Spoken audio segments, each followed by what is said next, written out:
Welcome back everyone to another video. Today we're going to see how to add Bluetooth to car stereo.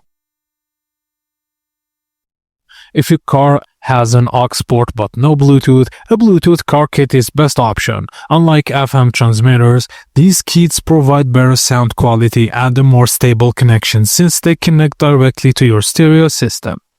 Plug directly the aux file to your car's aux port and connect to your phone via Bluetooth. Include both a Bluetooth receiver and a both true USB charging port. A two-in-one solution for audio and power. Just plug the Bluetooth kit into your car's aux port and power the kit using USB port or cigarette lighter socket. Pair your smartphone with the Bluetooth kit and turn on Bluetooth on your phone. Select the device name from the list to connect, and once connected, you can stream audio, take calls, and control playback directly from your phone or the car kit.